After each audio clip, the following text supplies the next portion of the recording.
Le 8 août 2023 à Woking, dans le Surrey, une fillette de 10 ans vivant en Angleterre a été assassinée à son domicile par son père biologique et sa belle-mère. Elle avait subi des sévices prolongés et de plus en plus graves. Le 10 août 2023, la police, arrivée sur les lieux, a découvert son corps dans un lit superposé portant de multiples blessures qui avaient gravement affecté son corps et son esprit. Le signalement qui aurait pu mettre fin aux sévices ou lui sauver la vie n'a pas été fait, laissant planer de nombreuses questions troublantes sur ce qui s'est réellement passé. Découvrez l'histoire de Sarah Sharif. L'appel à la police est arrivé tôt le matin. Un homme appelant depuis l'étranger a signalé calmement qu'un enfant pouvait être retrouvé sans vie à l'intérieur d'un domicile à Woking, une ville du Surrey, dans le sud-est de l'Angleterre. Il a communiqué l'adresse, puis a raccroché. Lorsque les agents sont arrivés sur place, ils ont découvert la fillette seule, froide et décédée, présentant des signes évidents de difficultés subies sur une longue période. Elle n'avait pas été vue à l'école depuis plusieurs semaines. Sa famille avait quitté les lieux. Et lorsque les enquêteurs ont examiné la situation de plus près, il est apparu qu'il ne s'agissait pas simplement d'un cas d'abandon. C'était quelque chose de bien plus sombre, quelque chose qui avait été dissimulé à la vue de tous pendant bien trop longtemps. Il s'agit de l'affaire Sarah Sharif. Woking, dans le Surrey, n'est pas le type d'endroit qui fait habituellement la une des médias internationaux. C'est une ville paisible, bordée d'arbres, composée de quartiers calmes et dotée d'un sentiment de sécurité que les habitants remettent rarement en question. C'est précisément pour cette raison que ce qui s'est produit en août 2023 a été si difficile à comprendre. Au centre de cette affaire se trouvait Sarah Sharif, une fillette brillante et imaginative de 10 ans, décédée à l'intérieur de son propre domicile. L'endroit même qui aurait dû être le plus sûr pour elle. Le 10 août 2023, la police du Surrey a reçu un appel particulièrement inhabituel.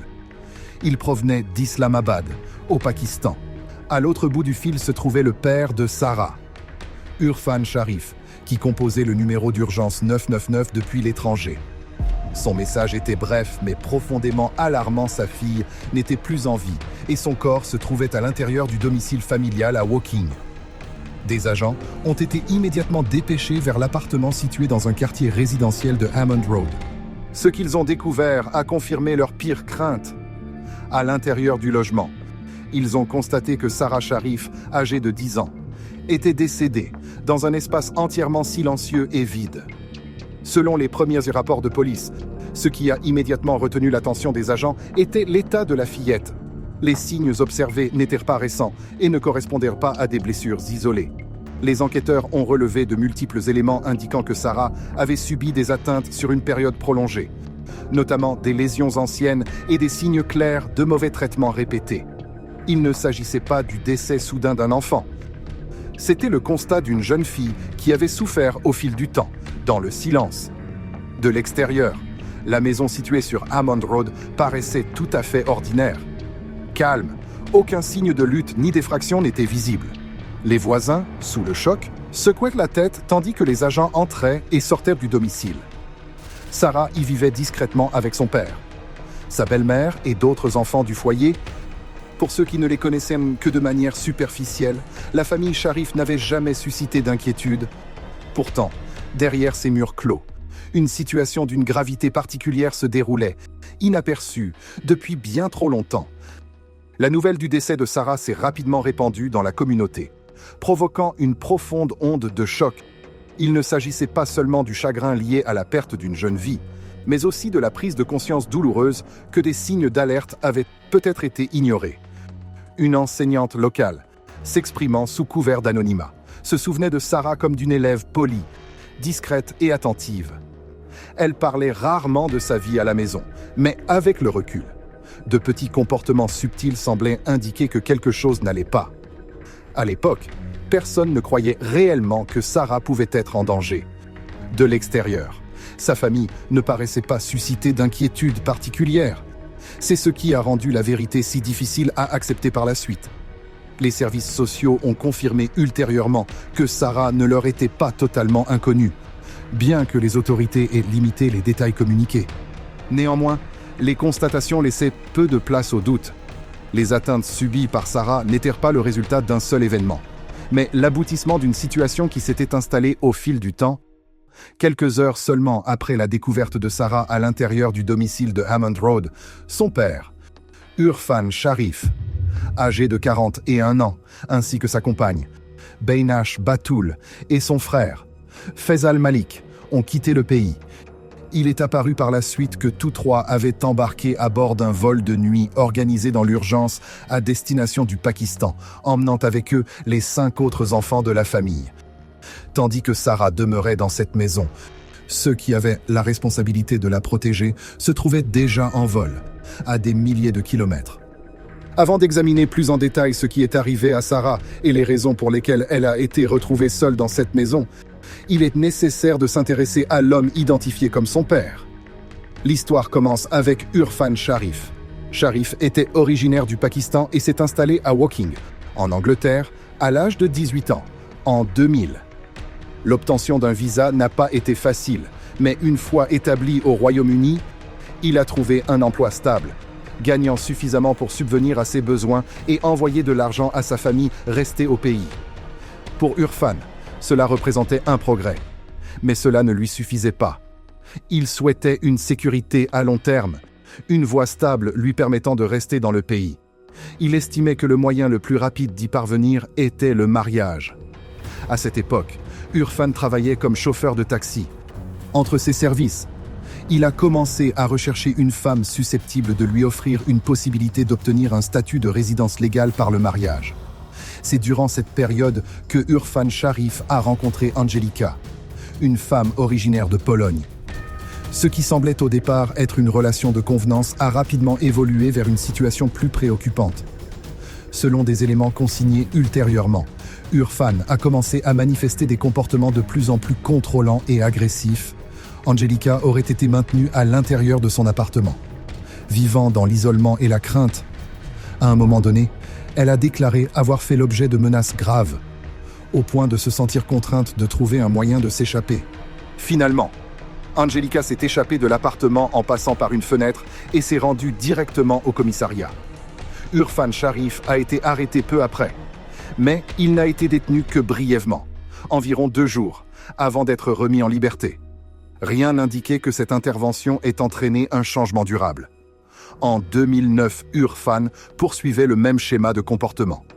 Il a rencontré une autre femme polonaise nommée Olga, apparemment dans des circonstances liées à une surveillance d'Angelika dans sa ville d'origine. Cette fois, Irfan s'est présenté avec des promesses d'amour, de stabilité et d'avenir commun. Pour Olga, récemment arrivée au Royaume-Uni et cherchant à s'y établir. Ces promesses représentaient un sentiment de sécurité. La relation a évolué rapidement et, en l'espace de quelques mois seulement, ils se sont mariés. Au début, cela semblait être un nouveau départ, mais cela n'a pas duré. Le charme initial d'Irfan a progressivement laissé place à un contrôle accru, et les comportements préjudiciables ont réapparu. En 2010, leur premier enfant, un garçon, est né. L'arrivée de cet enfant n'a toutefois pas apporté la stabilité qu'Olga espérait. 1 an seulement après le mariage, Irfan Sharif a de nouveau été arrêté. Cette fois, les accusations concernaient des atteintes à l'encontre d'Olga et de l'enfant. Dans des déclarations faites aux services sociaux, Olga a indiqué avoir été isolée dans une pièce, privée de communication et soumise à de graves menaces. Sa vie a été décrite comme un état permanent de crainte. Enfermée dans un foyer instable où la pression financière et l'agressivité coexistaient et se renforçaient mutuellement. Malgré cela, et dans l'intérêt des enfants, Olga a tenté de préserver l'unité familiale. En 2013, ils ont accueilli une fille. Elle s'appelait Sarah. Olga avait espéré que la naissance d'une fille apporterait la paix, un nouveau départ pour la famille. Mais cet espoir s'est rapidement dissipé. Peu après sa naissance, Sarah a été placée sous un plan de protection de l'enfance, les 2 parents ayant été évalués comme présentant un risque. C'était une réalité sévère. Dès son entrée dans la vie, Sarah n'était pas protégée par ceux qui étaient censés veiller sur elle. Au contraire, elle devait être protégée d'eux, alors que le mariage continuait de se détériorer. Olga a découvert par la suite qu'Urfan entretenait une relation avec une autre femme, Beinash Batul, pour Olga. Cette trahison a constitué non seulement le point de rupture définitif, mais aussi une issue. Elle s'y est accrochée comme à une échappatoire, une raison de quitter une vie qu'elle ne pouvait plus supporter. La séparation est intervenue en 2015, suivie d'un divorce officiel. Au départ, les enfants sont restés avec Olga. Mais en 2019, la situation a changé. La garde a été transférée à Urfan Sharif. À partir de ce moment-là, les enfants ont déménagé à Woking pour vivre avec leur père et sa nouvelle compagne, Beinash Batul, la même femme impliquée dans la relation antérieure. Urfan a affirmé avoir changé, qu'il s'occuperait mieux des enfants, que cette fois serait différente. La réalité a toutefois rapidement démontré le contraire. Dans ce nouvel environnement, Sarah a progressivement supporté la charge la plus lourde. Selon des éléments établis ultérieurement par l'enquête, elle aurait été traitée avec dureté à plusieurs reprises et contrainte d'assumer des responsabilités domestiques bien au-delà de ce qui est approprié pour un enfant. Des propos dégradants et des comportements punitifs étaient fréquents, l'affectant tant sur le plan émotionnel que physique. Les mesures disciplinaires ont progressivement pris une ampleur particulièrement préoccupante, visant à contrôler et à sanctionner. Même des erreurs mineures entraînèrent des conséquences sévères. À certains moments, les enfants auraient été contraints de travailler pendant de longues périodes, jusqu'à l'épuisement. Il arrivait que des bruits suffisamment forts pour être entendus par les voisins traversent les murs. Et pourtant, d'une manière ou d'une autre, rien n'a été interrompu. Au fil du temps, Sarah a commencé à changer. L'enfant autrefois vive est devenue renfermée, plus silencieuse, plus prudente. Elle continuait à se rendre à l'école vêtue simplement, mais les signes ne pouvaient être totalement dissimulés. Les enseignants ont remarqué. Ils ont constaté des blessures répétées. Ils ont observé son regard. Et ils ont posé des questions, interrogé. Sarah a fourni des explications, peut-être par crainte ou parce qu'on lui avait appris quoi dire. Néanmoins, les inquiétudes à l'école ont continué de croître et l'établissement a alerté les services sociaux. Les interventions qui ont suivi n'ont toutefois pas permis d'apporter de changements significatifs. Puis, en avril 2023, Urfan Sharif a pris une décision déterminante. Il a retiré les enfants de l'école, déclarant qu'ils seraient instruits à domicile. À partir de ce moment, Sarah et ses frères et sœurs ont été coupés du monde extérieur. Plus d'enseignants, plus d'adultes indépendants, plus d'espace sûr. C'est alors que chaque niveau de supervision a progressivement disparu. Les mauvais traitements ne se sont pas arrêtés. Ils se sont intensifiés et il ne restait plus personne pour en être témoin. Au début du mois d'août, un bref message a été envoyé. Le frère de Sarah a adressé un texto à un ami, indiquant « Ma sœur est décédée. Je ne sais pas quoi faire ». Ce message n'a donné lieu à aucune intervention rapide. Le 9 août 2023, les services d'urgence du Royaume-Uni ont reçu un appel en provenance du Pakistan. À l'autre bout du fil se trouvait Urfan Sharif. Sa voix était neutre, détachée sur le plan émotionnel. Il s'est décrit comme un mauvais père et a admis que son recours à des sanctions avait conduit au décès de sa fille, tout en affirmant qu'il n'avait jamais eu l'intention d'en arriver là. Lorsque la police est arrivée au domicile familial à Woking, elle a découvert une maison abandonnée.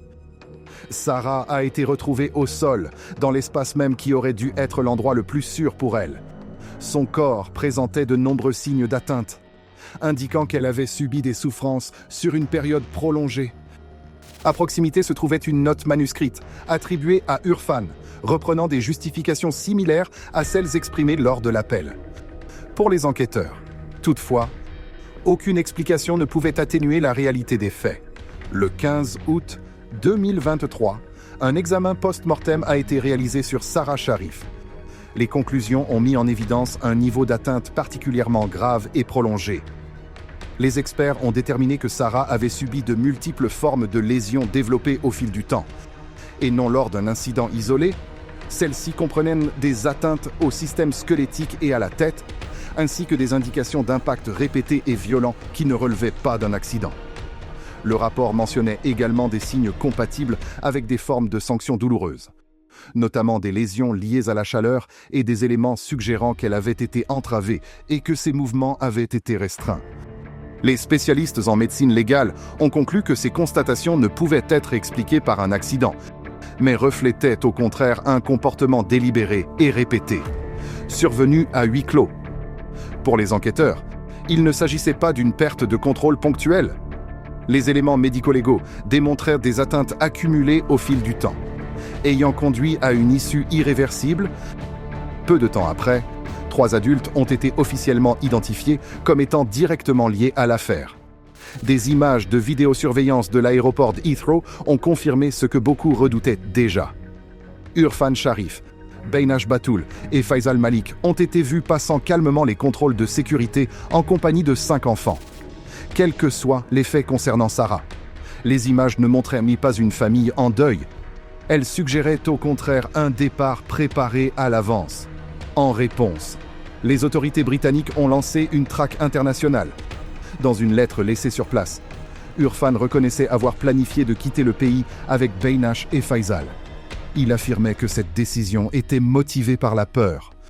Toutefois, ce qui a suscité l'indignation du public n'était pas uniquement la fuite, mais aussi la manière dont Irfan a tenté de remodeler le récit.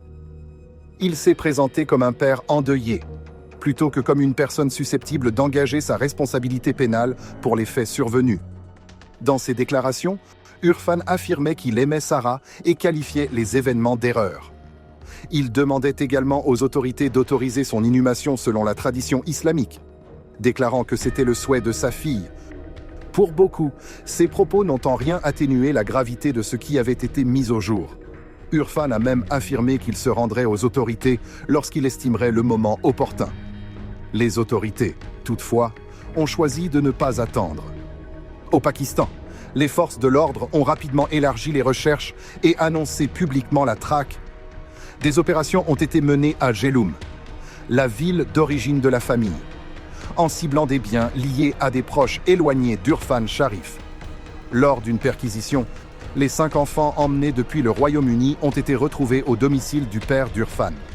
Ils ne présentaient aucun signe d'atteinte et ont ensuite été placés sous la protection d'un organisme local de protection de l'enfance. Les 3 adultes, en revanche, demeuraient introuvables. Puis, exactement 5 semaines après leur départ soudain du Royaume-Uni, l'affaire a pris une tournure inattendue. Le 13 septembre 2023, Irfan Sharif, Beinash Batoul et Faisal Malik ont embarqué volontairement sur un vol à destination du Royaume-Uni. Cette décision a immédiatement suscité des interrogations. Pourquoi revenir après plusieurs semaines à éviter les autorités ? Certains estiment que la pression croissante exercée par les forces de l'ordre international, ainsi que par des personnes ayant pu leur apporter une aide, a pu jouer un rôle déterminant.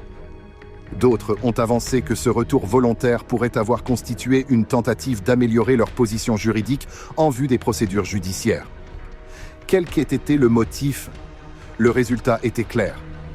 Dès leur arrivée en Angleterre, tous 3 ont été placés en détention par les autorités. Le 19 septembre, les 3 adultes ont comparu par liaison vidéo devant la Central Criminal Court d'Angleterre et du pays de Galles. À cette date, tous 3 ont plaidé non coupables. D'autres audiences ont suivi pendant plusieurs mois, avec des témoignages détaillés et des arguments juridiques approfondis. Tout au long de la procédure, ils ont maintenu la même ligne de défense. Les faits n'auraient jamais été intentionnels. En mars 2024, le procès a officiellement débuté. À l'intérieur de la salle d'audience, le public a observé peu d'éléments laissant apparaître un véritable remords. Irfan Sharif, en particulier, a à plusieurs reprises recentré l'affaire sur sa propre personne. Dans un premier temps, il a tenté d'attribuer la responsabilité principale à Beinash Batoul, affirmant que son épouse était la principale responsable. Par la suite, toutefois, Irfan a reconnu avoir agressé Sarah, admettant notamment avoir utilisé une batte de cricket lors des faits.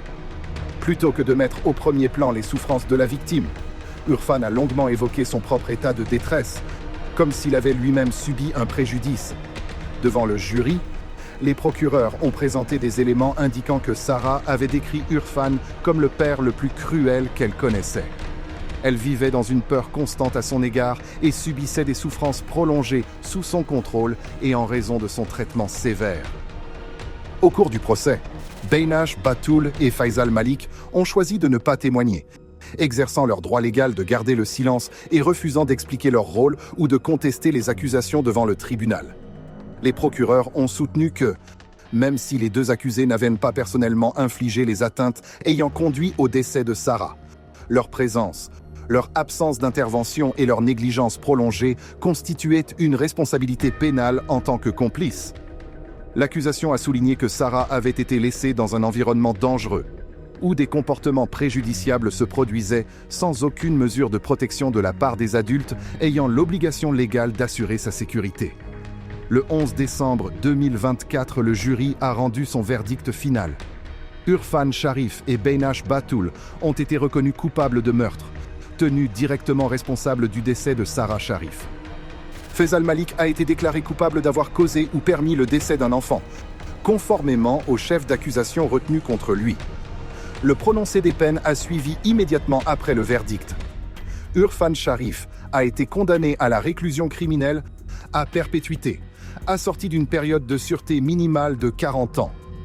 Beinash Batoul a également été condamné à la réclusion criminelle à perpétuité, avec une période de sûreté minimale de 33 ans. Faisal Malik a été condamné à 16 ans d'emprisonnement. Lors du prononcé de la peine, le juge a employé un langage ferme et sans concession.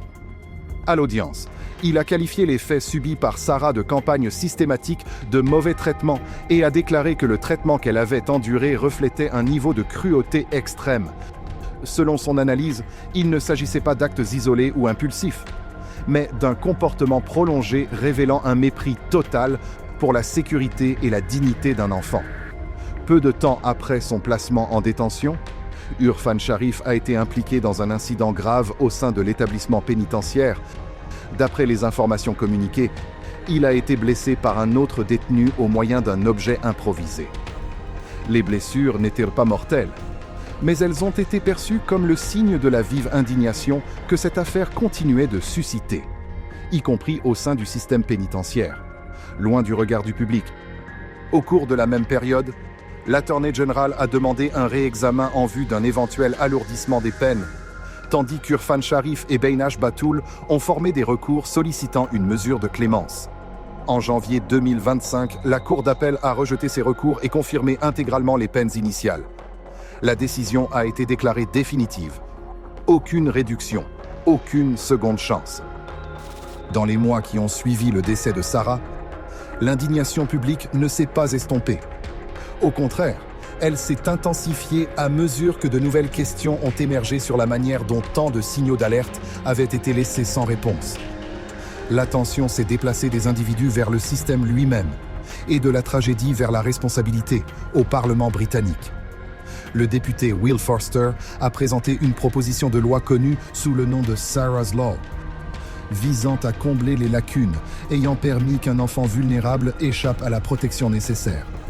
Le texte cherche à améliorer l'accès des établissements scolaires aux informations dans les situations à haut risque et à reconnaître formellement les écoles comme des partenaires essentiels au sein des dispositifs locaux de protection de l'enfance.